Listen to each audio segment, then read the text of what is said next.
r/askreddit, what video game would you consider flawless? StarCraft was playable for YAI too many years after release. They nailed that one. StarCraft and Brood War will 100% be the pinnacle of RTS until our generation dies. My brother used to play StarCraft a lot and all I can remember is always hearing, not enough minerals. It's still the best RTS ever created, at least competitively. Tetris. I dunno, plot is kinda thin. Super Mario 3. I'm glad someone else said it. It's a masterpiece of a video game. r/Mario has been doing a daily poll where they eliminate a Mario game every day. Mario 3 got voted out way too early. Right now, Mario World, 3D World, Odyssey, Galaxy are left. Donkey Kong Country.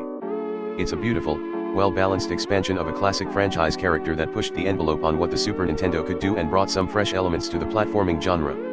To me it stands alongside Super Mario World as a fun, polished adventure that's fun to revisit. Portal 2. Graphics that still look good today, top-notch voice acting from all of its characters, funny script, perfect and engaging gameplay, subtle and intriguing story. I think its sequel is even more flawless.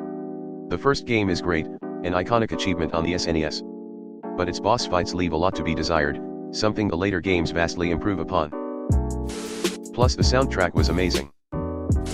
Super Mario World. The Legend of Zelda, A Link to the Past. LOZ, LTTP is by far the game I have completed the most. And that didn't include randomized games. Super Mario World was my very first video game, and unlike some other games from my youth, it not only still holds up but actually rivals many modern platformers, over 30 years later. And I'm not even counting Mario Maker or Kaizo, just the vanilla game. Believe I saw the game mentioned recently on either the sub or r/Patient Gamers, and that's why it's in my head.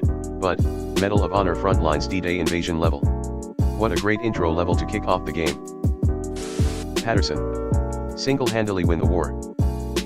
My first FPS ever and on GameCube. What a great game. I remember being stuck on the D-Day mission for months because there was no direction unless you listened to your commander, and I was just firing at the bunkers until I ran out of ammo. Chrono Trigger. This is the answer. It is timeless, pun intended. But for real, it holds up even today's standards, and is just all around great. J.K. Simmons wins the game. A masterpiece. Heroes Might and Magic 3. Fuck. I really miss this game. Wish there was a free version on mobile. The original Doom. I legitimately cannot think of a single flaw.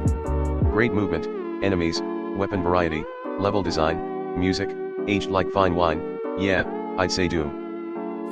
I think the level design is better in Doom, but I prefer Doom 2. More types of demons plus the super shotgun. Symphony of the Night, hands down. They absolutely, 100% nailed it.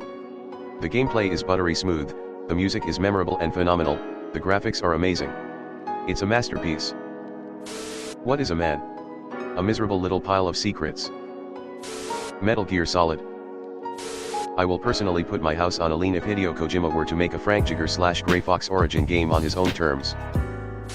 I recall being truly gobsmacked by the fight with Psycho Mantis. Games just didn't work that way. Also, as a somewhat related aside, it saddens me that when I listen when my child is watching YouTube, the surprise sound has been co-opted by every one of these awful YouTubers. Roller Coaster Tycoon. Red Alert 2. Tanya. Definitely one of our best games of all time. Super Metroid. Yes. There's two games that I regularly replay, this one, and Castlevania Satan. Stardew Valley. Almost flawless. Janemo Kart can get fucked 10 times over. Batman Arkham Asylum was way ahead of its time. Agree. Arkham City is my favorite of the series. Katamari Damacy. Written in fucking assembly LOL. I preferred Wii Katamari. Way smoother movement, better level design, variety, and balance, more cousins, and it retained everything beautiful about the original game. Star Wars, Knights of the Old Republic. This is my all-time favorite game. Beaten it dozens of times. However, I think it is far from flawless. From bugs, to game balance issues, I think there are games that are lower overall quality while having fewer flaws. Halo 3. It's crazy to think about. The game released with a fleshed out theater mode, a complete map maker to make custom maps and game modes. An awesome campaign. Balanced gunplay and some awesome maps. Most recent releases are lucky to have half the stuff Halo 3 released with. Honestly think it's the best console game ever made when it comes to replayability. Halo 3 campaign is indeed awesome. So rich and absorbing, they nailed the gameplay, the atmosphere, the music. Every several years I found myself watching playthroughs on YouTube. Hades. The only downside to Hades is NGT, not being able to go to Greece after Persephone comes back to the underworld, and LT. Fact Oreo. Wii Sports. I agree, but Wii Sports Resort specifically, put a lot of hours into golf with my dad, haha. I certainly didn't expect to see this one at the top, but you know what? You're absolutely right. Definitely a top contender for games I've spent the most amount of time playing over the years. Diablo 2. Stay a while and listen. I recently learned about Project D2, it's definitely worth checking out. Hollow Knight. This is the only one I can think of. There are other games that I like better than Hollow Knight, but for the most part, just about every game that I would rate a 10/10 has flaws. It's just that they add up to more than the sum of their parts, flaws included. I can't think of a flaw with Hollow Knight. I tried. Mass Effect 2. Playing the Mass Effect games boosted my love for gaming as a whole. The characters and world building are like nothing else I've experienced. I'm surprised nobody mentioned the Half-Life 2 series yet. I didn't play Half-Life 2 until roughly 2016, so I think my perspective is a little unique. 1. The quality of the graphics blew my mind. 2. It felt like the glut of open world games that came out during the PS3/360 generation, despite not being open world. Long story short, I think Half-Life 2 was hugely influential on those games. Outer Wilds. It changed my life. I want to get off Mr. Bones' wild ride. I don't think that Outer Wilds is a game everyone will enjoy, but I do think it's a perfect game. It nails its atmosphere, message, feel, and mechanics with 100% mastery. Laser focused in its vision, and the quality really shows. Ocarina of Time. The water temple was a real pain in the ass, though. I thought I bricked my save during my first playthrough back in the day and ended up starting a new game. The possibility of getting stuck in the water temple has since been debunked, Link, but at the time, I remember there was full-on panic if you didn't get it right. Half-Life. Halo 1, 2, 3 and Reach, but most importantly Halo 2. BioShock.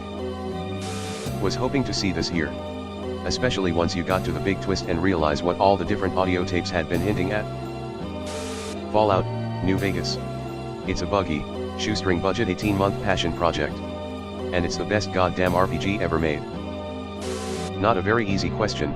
Breath of the Wild is my favorite game ever, but it missed elements of Zelda I personally preferred, but weren't necessarily wrong. I'm gonna go with Ocarina of Time. For the era it came out in, it left very little to desire. Ocarina of Time was life-changing. This comment is really good value. Ocarina of Time was the first game I bought with my own money, and it's still in my top 5 games of all times. NBA Jam. Red Dead Redemption 2. Amazing game and beautifully executed. If I could have my memory of one game wiped so I could play it afresh, it would be RDR2. My conscience won't let me sleep tonight unless I say Final Fantasy VI. Journey. That was the first game to ever make me cry. The ending was so beautiful and the stranger I made friends with along the way drew me a heart in the sand at the end. Have you tried their other game, Sky Children of the Light? Bloodborne. Oh fuck yeah. It's From's personal attempt at a horror game and I feel they nailed it through and through. The first half of the game goes crazy with the Victorian era vibes and replacing sword and board with a fucking gun is genius. And then the second half of the game hits nothing I've ever played like it. Yarnum will always have a place in my heart as my all-time favorite FromSoft game. Okamai. Actually though.